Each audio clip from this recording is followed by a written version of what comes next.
This may be a hot take, but I think Fire Emblem legitimately needs to have a lot more defense missions. But fortunately, while that hasn't happened yet, another game has come along that's helped to fill that niche, and it's what we're going to talk about today. My name is Tom, otherwise known as Titanium Legman, and welcome back to the channel.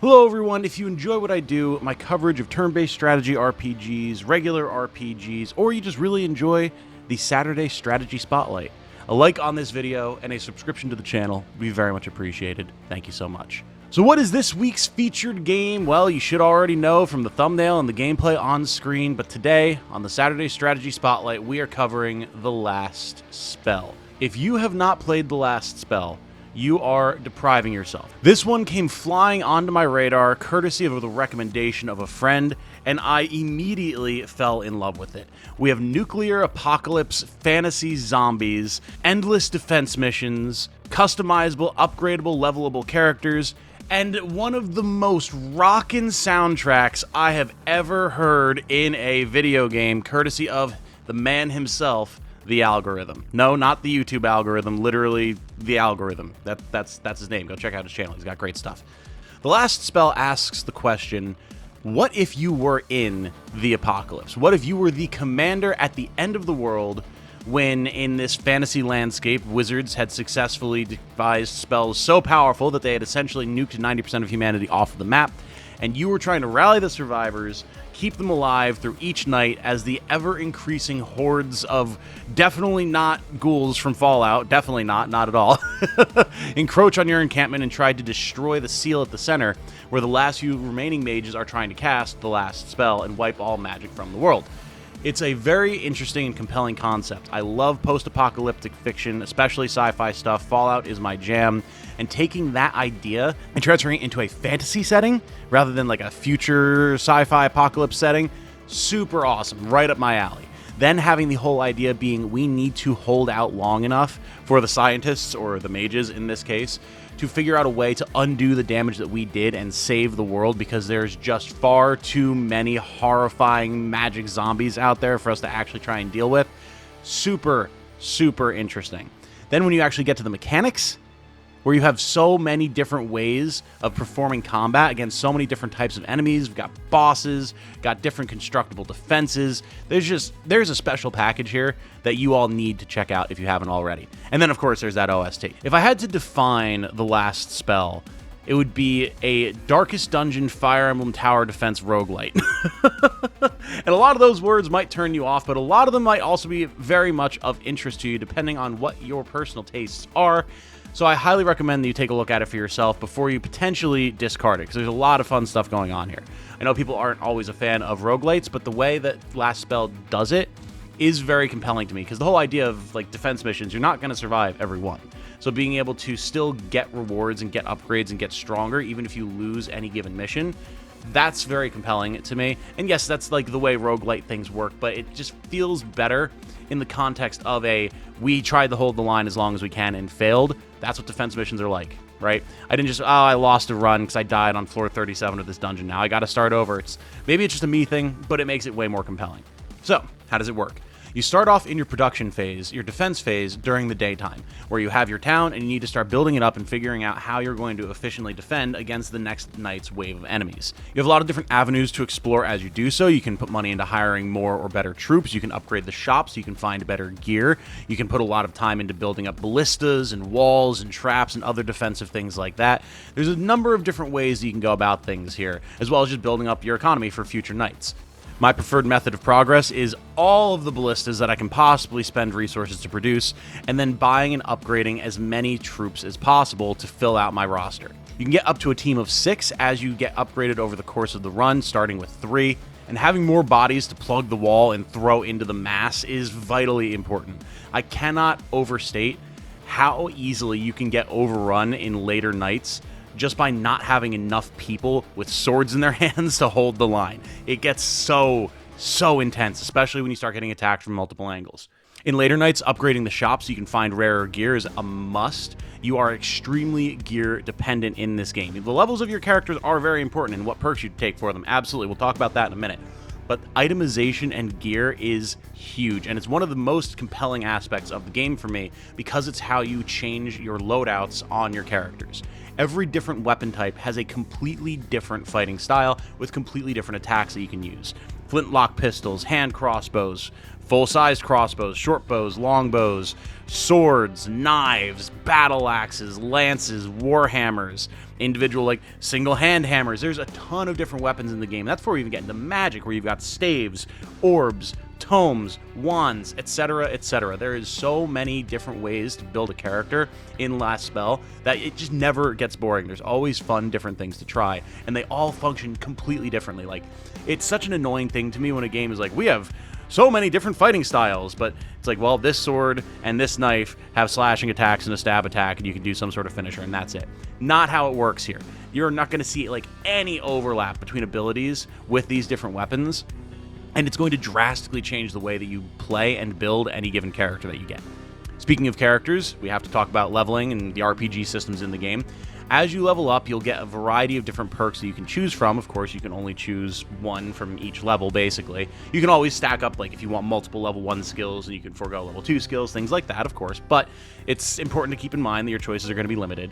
And the skills that a character has available to them are going to be very important for how they actually play and build out in the future. Keeping an eye on what you're going to gain access to on different characters and how it's going to synergize with their base stats and skills, very, very important. You can build some true powerhouses or some absolute losers, and it's very easy to fall on the loser side. The reason for that is because every character has a different set of traits that they come in with naturally, some positive, some negative. A character might have minus 15 HP, but get extra 30 armor just because, or a character might have a ton of extra physical attack, but be terrible with ranged attacks. Some characters might gain XP faster or have more move range. There's a lot of different things that you can find, and it's all randomly generated whenever you start a new run and find new characters. Finally, as you level up your characters, you will not only be able to pick perks, but different modifications to their base stats as well, which, again, randomized, and again, very important for A, how well a run is going to go, and B, how well a character is going to perform.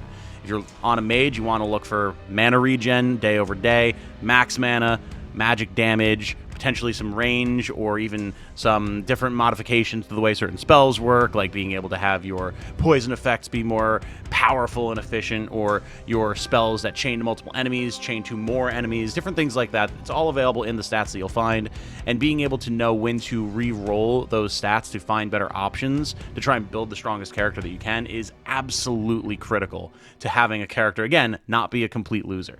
And let me tell you, when you actually re-roll and find that extra, like, epic rare stat increase, it feels, oh my god, it's a dopamine rush to the brain, because now you just built so much more of a powerhouse super soldier that might actually be able to just go and stand in the middle of all the zombies and slay out. It's great. Once you've done all your leveling for your characters, bought different gear, upgraded your town, you move on to the actual setting up of your defenses phase. This is a very simple phase, just where are you going to put your dudes, where are you going to maybe modify any defenses with what supplies you have on hand, that's it.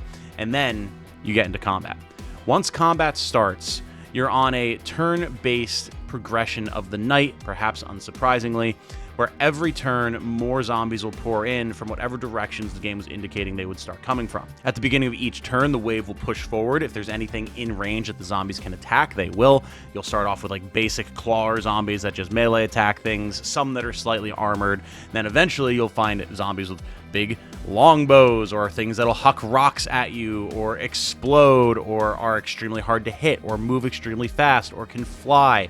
There's a lot of different options, as I'm sure you can imagine, that you'll start running into that are going to provide very different challenges for how you're supposed to deal with it. But at first, you'll have some basic clawer zombies, and the goal is to stay out of reach as long as possible, bombard them with ranged attacks as they get closer, and then get stuck into melee once you've thinned the horde a little bit and you're not worried about your hero getting absolutely torn to shreds instantaneously. The horde does function very simply. It has typically 1 or 2 attacks per type of zombie. They'll just move up, execute it all at once, so the enemy phase does not take super long. Enemies move and attack pretty much simultaneously, and once it comes to your phase, that's where things get interesting. Last Spell is an action point based system. You can get more and more action points through leveling, gear, etc., all that type of fun stuff, and each skill that you have or each attack that you have has a different cost skill point wise. Some of them will cost move as well, some of them will just cost action points, some of them will cost mana. In fact, a lot of them will cost mana. Mana is pretty much your biggest, most important resource on any of your characters. So always level that when you have the opportunity. And this is probably the phase of the game where new players get tripped up the most, because it's so tempting to just unload with all of your biggest attacks turn after turn, right? Launch those big like rain of arrow attacks, huge fireballs, chain lightnings, lunge attacks with a sword that let you pierce 8 enemies and then do it again and build up momentum and deal more damage. It's a rush. It feels really good when you just let loose with your characters. The issue is that mana management, as I was just talking about. You only get a certain amount of mana back between each day, and then you have to spend resources to increase how much mana your characters have further, using things like wells, resting them, things like that. So making sure that you're optimizing how much of that resource you're using is going to be critical, so you don't cripple yourself on future nights where there's more and harder enemies, and you realize you don't have the mana that you need to unleash the big attacks when you actually need them, if you didn't just try and scrape by with your more basic attacks earlier in the night. Or even worse, earlier in the run. If you haven't played Last Spell before and you're going to get into it because of this video, I highly recommend that you pay attention to how much mana you're using and try to scrape by with your basic attacks, things that don't cost mana, whenever and wherever possible. Trust me, you will thank me later.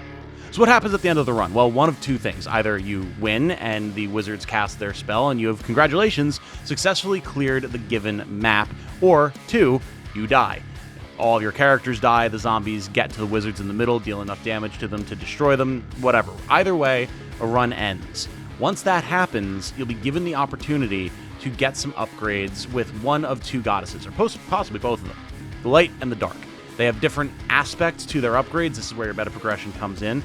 The Dark Goddess has all of your weapon and gear upgrades, the ability to just get higher stats on starting levels, unlock new building upgrades, all that type of fun stuff, which you're going to be using the resources that you earn from slaying out during your runs to buy. So you'll be able to choose whatever things you want to get first. Different upgrades may unlock other things, but if you really want to get hand axes available and start using those, then you can buy that upgrade. If you really want to have your heroes start with more HP or start with more mana, you can upgrade that. It's nice. It gives you the opportunity to customize the way your future runs are going to go to match your playstyle.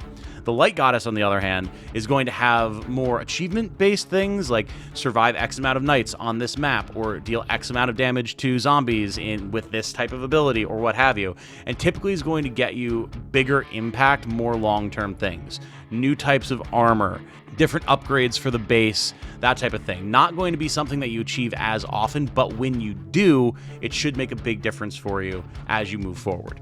Once you clear a map, you'll get access to other maps. You can also rerun that map with higher and higher difficulty modes, different modifiers, all that type of good stuff.